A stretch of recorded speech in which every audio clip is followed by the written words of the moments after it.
Om Swastiastu.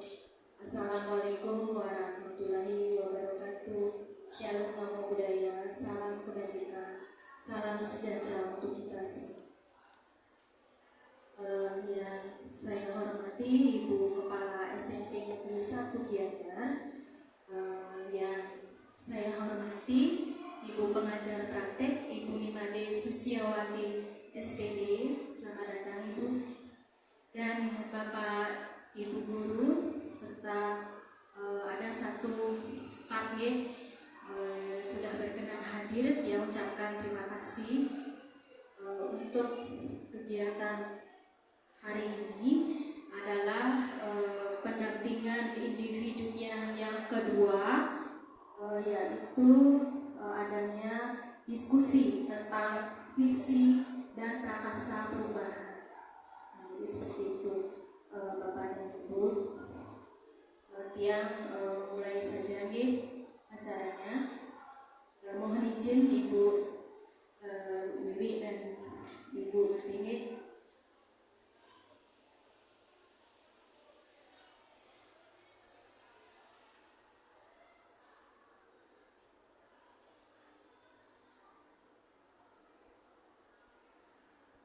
Baiklah Bapak Ibu.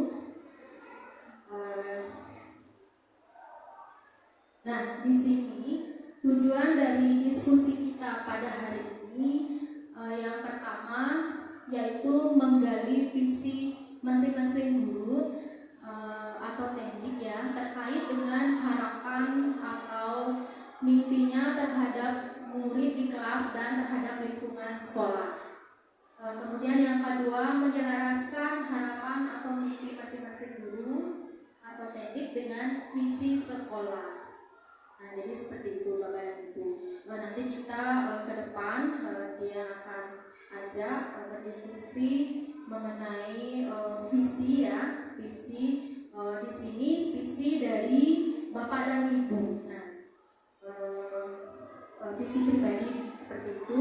Namun di sini di sekolah kita kan mempunyai visi. Nah, visi tersebut nanti visi dari Bapak dan Ibu kita selaraskan apakah sudah sesuai dengan visi sekolah kita. Masing-masing Bapak dan Ibu kan pasti punya visi pribadi seperti itu. Nah, baiklah.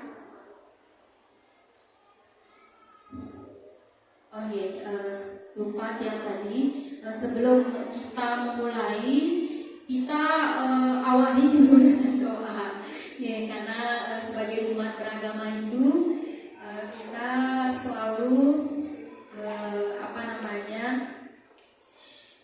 segala kegiatan itu diawali dan diakhiri dengan doa.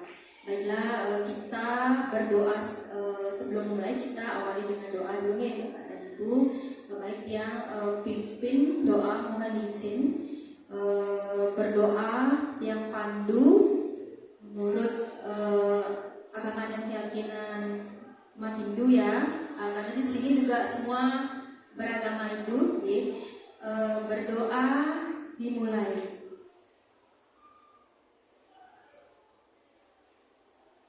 Berdoa selesai. Di sini Bapak dan Ibu yang akan menampilkan sebuah puisi ya, sebuah puisi karya dari Bung Karno yang judulnya Aku Melihat Indonesia. Nah, Bapak dan Ibu silakan menonton video ya, puisi. Di video ini nanti mungkin ada pertanyaan yang akan saya lontarkan dari video ini. Mohon Bapak dan Ibu silakan tonton terlebih dahulu.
Aku bukan lagi, aku mendengar lagi Olesio dari Maluku. Aku mendengar Indonesia. Jikalau aku mendengar burung menyanyi di pohon kehidupan yang sepoi-sepoi,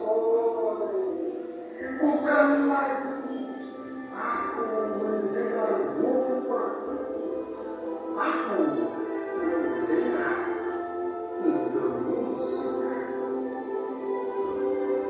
Jikalau aku hidup udara ini, aku tidak lagi menghirup udara ini, aku menghirup Indonesia. Jikalau aku melihat wajah anak-anak di desa-desa dengan mata yang bersinar-sinar, merdeka, merdeka, merdeka. Aku bukan lagi melihat mata manusia, aku melihat Indonesia.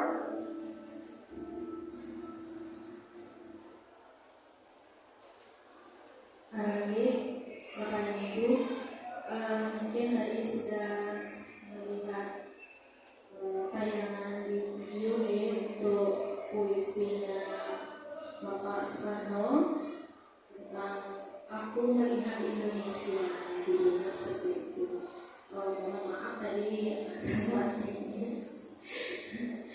Ini pengecasannya belum yang pasang, terus pakai Bluetooth itu sudah. Nah, jadi seperti itu agak aneh, jadi tadi nggak apa-apa.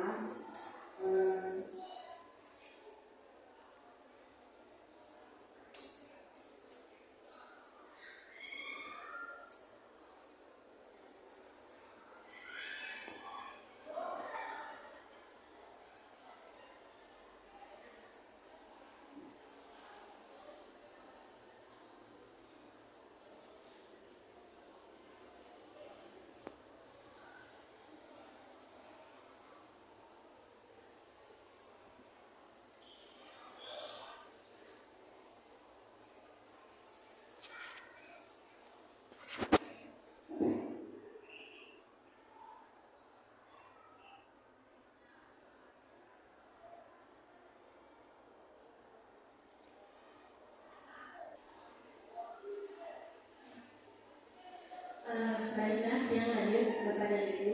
Nah, di sana tadi sudah ditayangkan puisinya Bung Karno, Aku Melihat Indonesia. Nah, jadi di sini ada pertanyaan, apa sebenarnya makna yang tersirat dari puisi Aku Melihat Indonesia?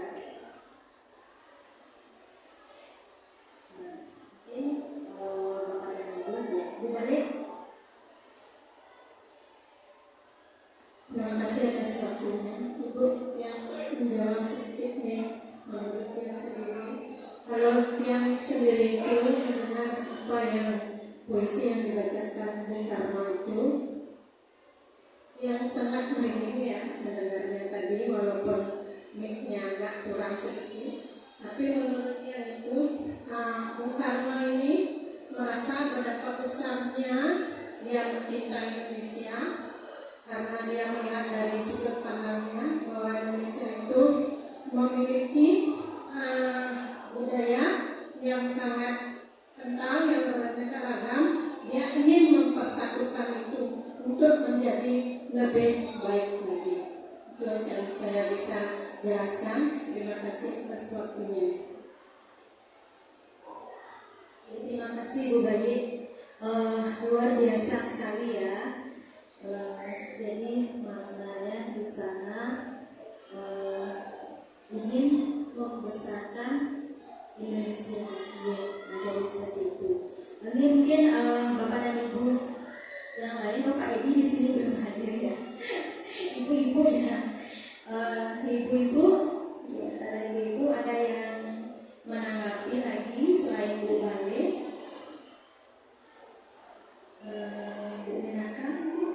Ya, silakan Ibu.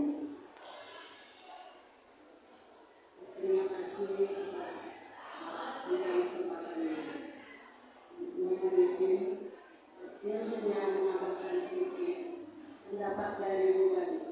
Mungkin di sini kalau di istilah pendidikan Pancasila atau PPKN, kita terkenal dengan jiwa nasionalisme dan patriotisme.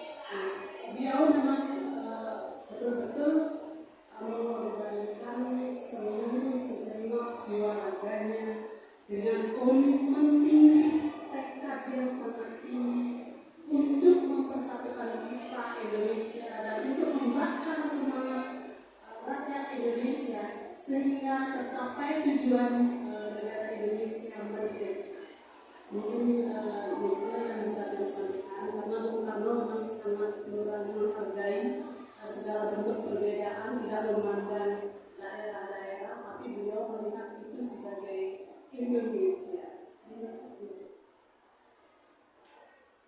Bu Menaka, terima kasih, luar biasa sekali ya untuk tanggapannya tentang puisinya Bung Karno.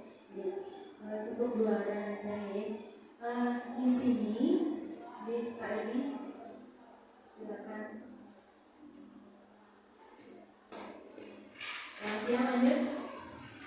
Nah di sini tanggapannya Bu Bade dan Bu Menaka tadi yang tangkap berarti di sini makna yang tersirat dari puisinya Bung Karno adalah jadi Bung Karno di sini mempunyai keinginan, ya, mempunyai impian, cita-cita, jadi seperti itu, ingin mempersatukan bangsa Indonesia.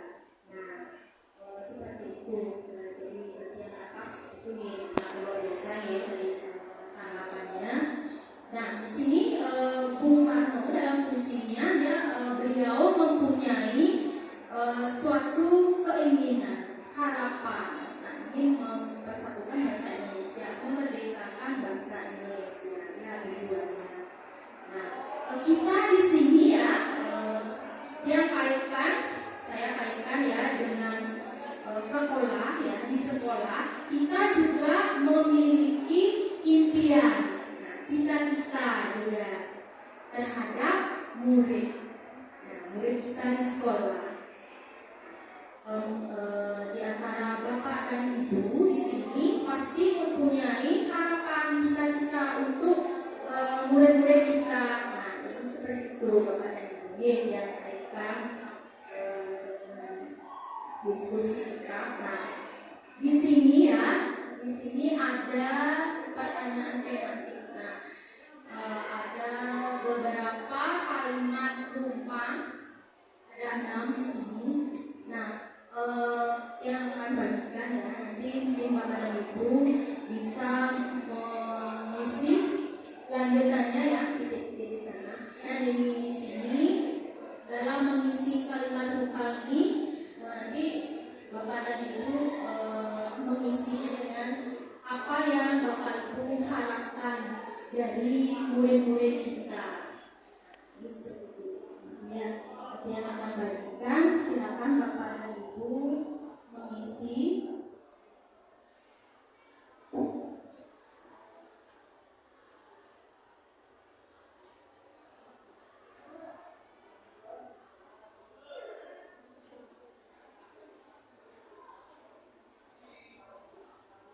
Silakan bapak dan ibu yang kasih waktu 10 menit ya, untuk mengisi.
Ada yang sudah? Apa ada sini? Bu Menaka sudah. Ya, Bu Menaka mungkin bisa langsung bacakan ke depan ya.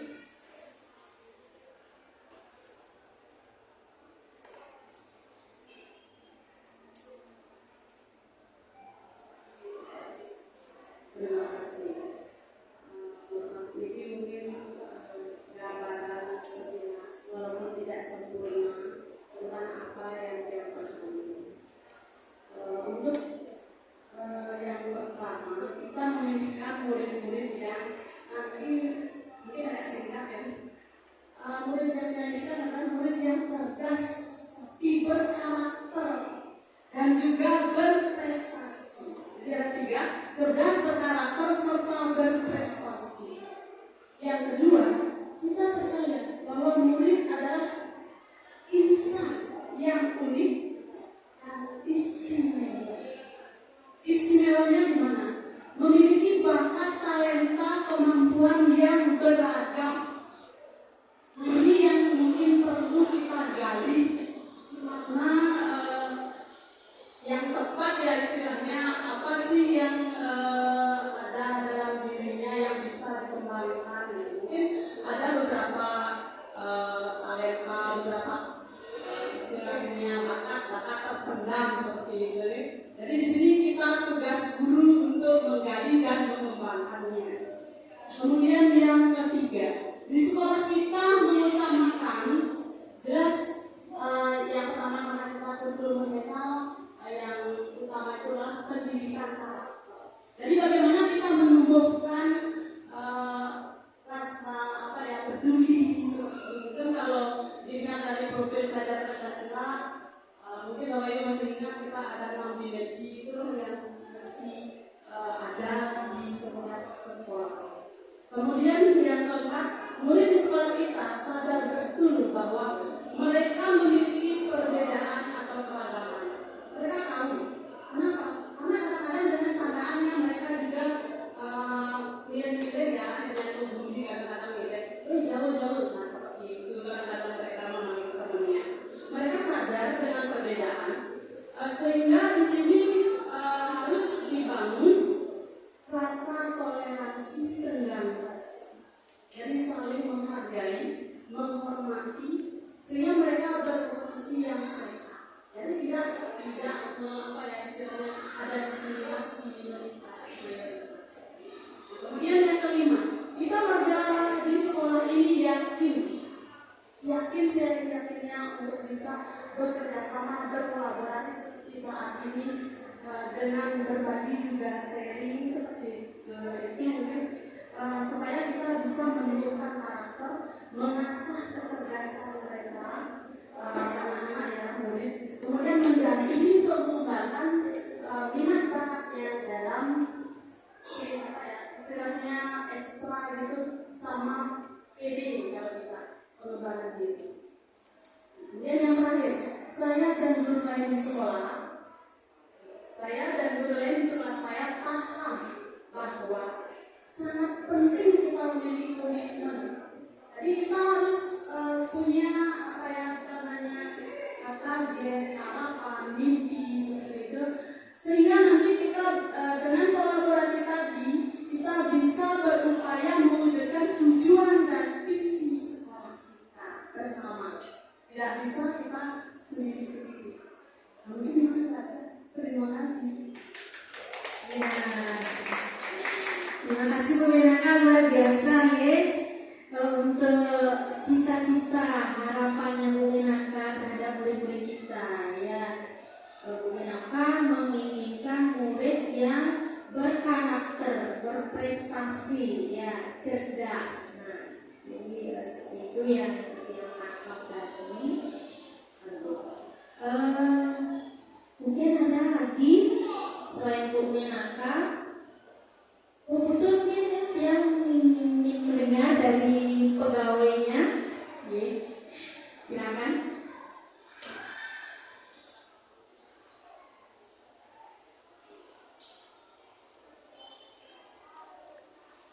Terima kasih, mohon izin Bu yang pegawai ini selaku pengurus barang.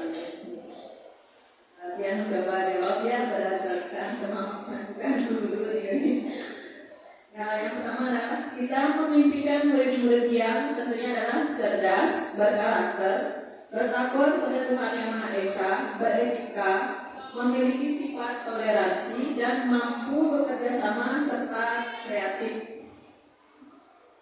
Kemudian, yang kedua, kita percaya bahwa murid adalah anak-anak yang memiliki kemampuan, kecerdasan, dan memiliki karakter masing-masing yang dibentuk oleh lingkungan. Lingkungan yang membentuknya itu adalah dari sekolah, lingkungan sekitar, maupun pergaulan sehari-harinya.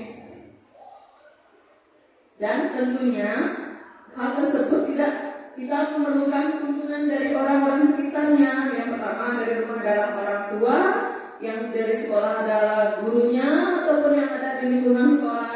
Kemudian dari orang-orang sekitar yang mungkin dekat dengan anak-anak tersebut. Di sekolah kita mengutamakan adalah kepentingan bersama, baik dari guru, siswa, pegawai, dan warga sekolah lainnya yang berada di lingkungan sekolah. Yang keempat, murid di sekolah kita sadar betul bahwa pendidikan merupakan hal yang utama, karena di dalam pendidikan tersebut adanya adalah skill, knowledge, dan attitude. Ya, skill ada kemampuan mereka dalam mengubah empati dan sifat kreatif. Terus kemudian knowledge itu adalah dari ilmu pengetahuan tentunya, dari teori dan praktek yang didapatkan oleh murid tersebut. Kemudian attitude, sikap dan tingkah laku adalah kembali adalah pendidikan karakter juga ya. Semua itu harus berkolaborasi.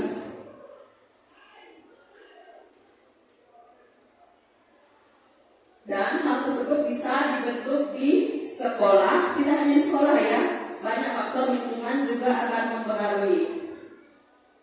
Kita warga di sekolah ini yakin untuk saling menghormati, bersifat gotong royong, dan tetap beriman dan bertakwa kepada Tuhan, seperti kita melaksanakan sembahyang bersama setiap purnama film dan setiap pagi melaksanakan trisanil, siang juga melaksanakan trisanil, dan sore kita melaksanakan trisanil.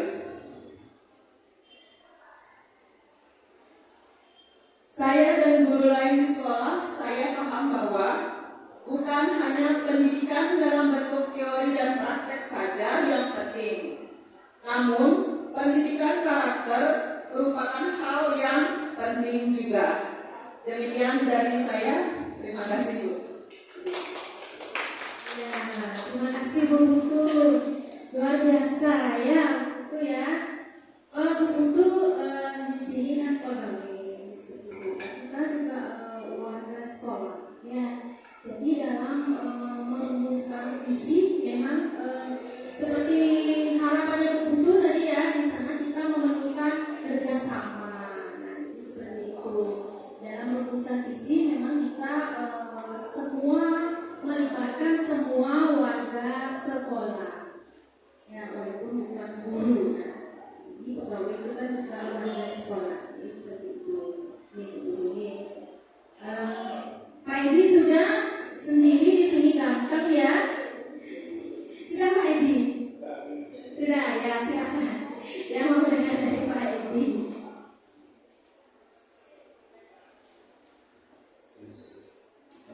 Selamat pagi, mohon izin menyampaikan sedikit tentang apa yang saya pikirkan dari pertanyaan yang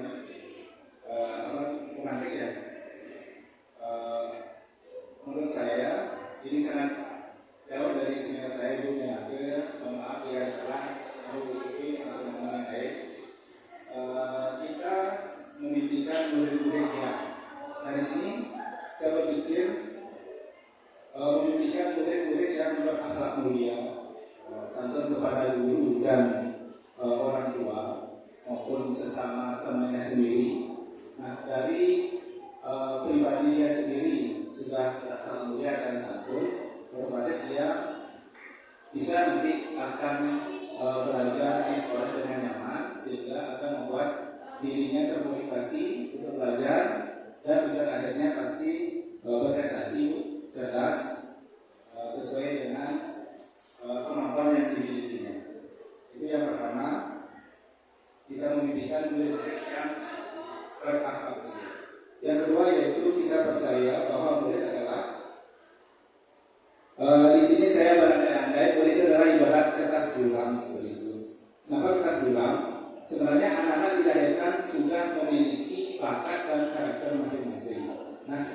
kita sebagai guru berfungsi atau bertugas untuk menjelaskan apa yang sudah buram itu. Coba kalau dia kita tanamkan baik, nah di kertas buram itu kita jelaskan lagi tentang hal-hal yang baik. Nah yang buruk-buruk itu kita buramkan seperti itu. Pada intinya anak-anak memiliki bakat yang berbeda-beda, satu dan yang lain tidak bisa dipaksakan.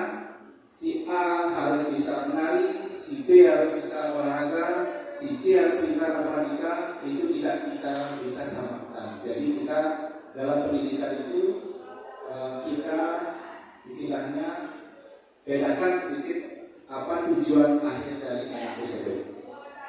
Dan yang ketiga, di sekolah kita mengutamakan tentunya karakter pribadi siswa yang tumbuh atau harus tumbuh dari diri sendiri, itu utama, dan berharap untuk siswa itu karakternya tidak tumbuh dari pengaruh orang lain.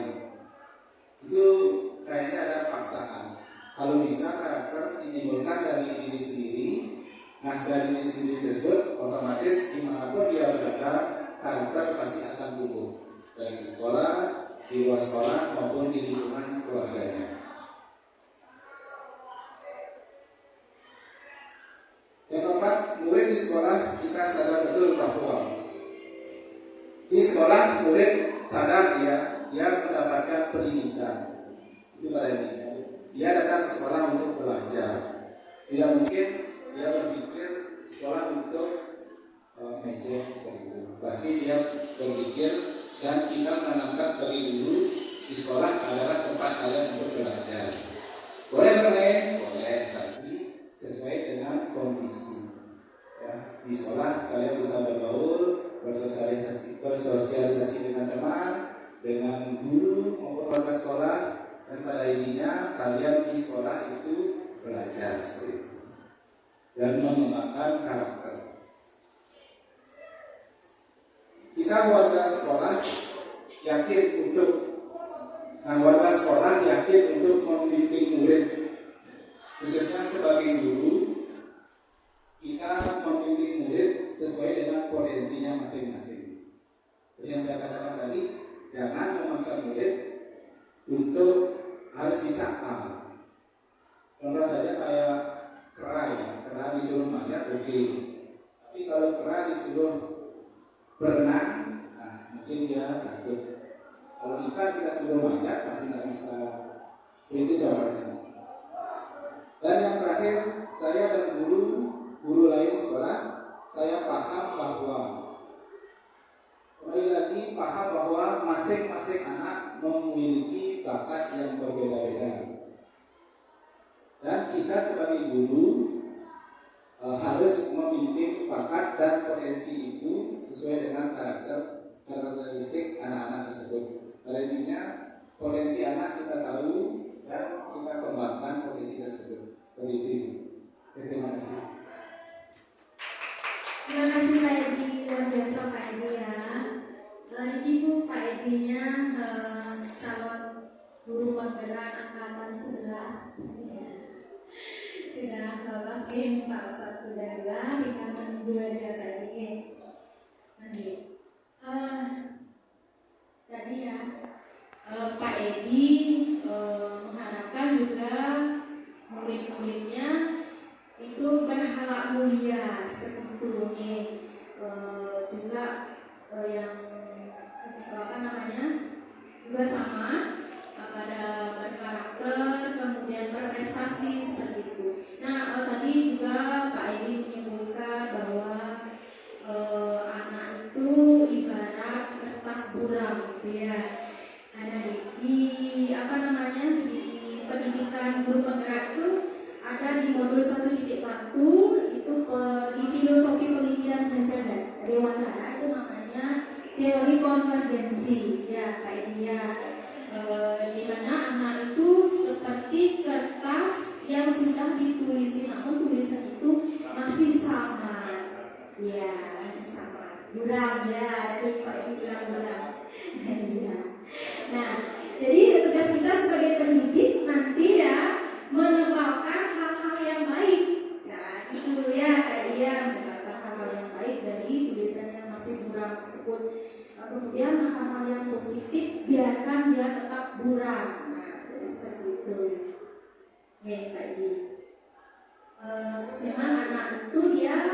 unik, memiliki kemampuan masing-masing kan itu kayak gini. Nah, jadi murid itu lahir dia sudah membawa kodratnya masing-masing. Sudah mungkin 3 aja karena masih ada lanjutannya. Kalau di sini Tian, nah Tian juga beberapa juga ya. Kalau Tian kita memimpikan murid-murid yang memiliki karakter sesuai dengan nilai-nilai profil belajar Pancasila dan selalu berpihak pada budaya lokal, yaitu berdasarkan konsep Trihita Karana. Kemudian kita percaya bahwa murid adalah individu unik yang harus dipahami secara utuh. Kemudian di sekolah kita mengutamakan keberpihakan pada murid. Murid di sekolah kita sadar betul bahwa mereka adalah sentris di dalam proses pendidikan. Kemudian kita warga sekolah di sekolah ini yakin untuk menumbuhkan dan menggali nilai dan peran yang ada dalam pribadi masing-masing secara maksimal. Saya dan guru lain saya paham bahwa anak memiliki kodratnya masing-masing. Jadi seperti itu. Ini impian Tian ya, saya sendiri terhadap murid-murid kita. Nah, jadi seperti itu, Bapak Ibu. Nah, di sini ya. Sekarang saya lanjut tentang visi. Nah, apa itu visi? Nanti yang tanyakan sekarang ya. Karena kita akan berdiskusi tentang visi. Visi itu apa? Mungkin Bu Dewayu, Dewi Krisna, silakan menurut Bu Dewayu, visi itu apa? Baik, mohon izin, silakan menyampaikan pendapat. Apa itu visi? Jadi visi itu adalah cita-cita, impian atau tujuan yang ingin dicapai. Biasanya visi itu akan diikuti dengan misi. Jadi kalau visi itu cita-citanya, misi adalah bagaimana caranya untuk mencapai cita-cita tersebut. Jadi kalau apa itu visi? Visi adalah impian atau cita-cita atau hal yang ingin dicapai dari apa yang akan dilakukan. Itu dari saya, terima kasih. Ya, terima kasih Bu Dewayu, luar biasa ya.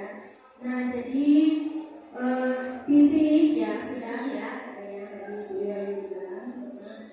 Jadi visi adalah representasi visual kita akan masa depan. Visi merupakan pandangan atau wawasan ke depan yang dijadikan cita-cita, inspirasi, motivasi pada masa yang akan datang. Nah, jadi ya, seperti Bu Dewayu bilang tadi ya, jadi cita-cita kita ya terhadap murid-murid kita untuk masa depan. Jadi kalau di sini dia ibaratkan seperti pelari ya. Jadi visinya itu adalah finish, garis finish. Nah, jadi seperti itu.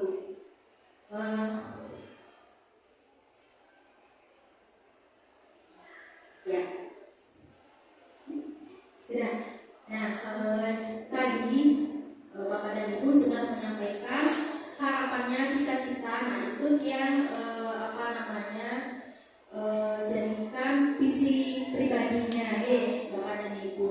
Nah, jadi di sini saya simpulkan.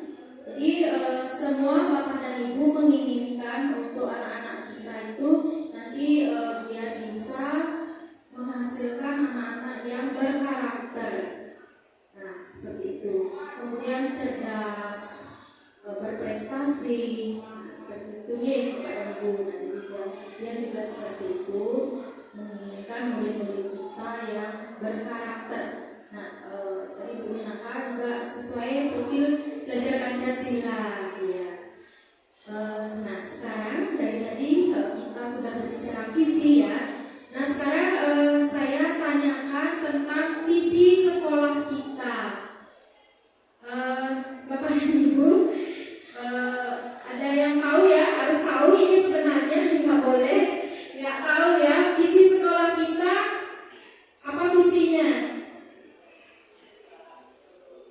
Coba Bu Eka, ingat Bu Eka?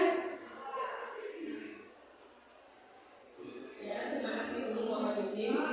Visi sekolah kita yaitu terwujudnya sekolah unggul berlandaskan perintah karana serta berprofil pelajar Pancasila. Oh, tidak salah. Ya, Bu Eka masih ragu-ragu ya. Ya, jadi kita ya harus memang paham dengan visi, harus tahu, oke, Bapak dan Ibu. Nah, di sini yang tampilkan, nah jadi visi sekolah kita terwujudnya sekolah unggul berlandaskan Trihita Karana serta berprofil Pancasila. Nah, seperti itu. Nah, jadi dia tanyakan di sini sekarang, apakah visi sekolah saat ini sudah menggambarkan dengan jelas impian dan cita-cita yang ingin kita capai dari murid? Nah, tadi kan terwujudnya sekolah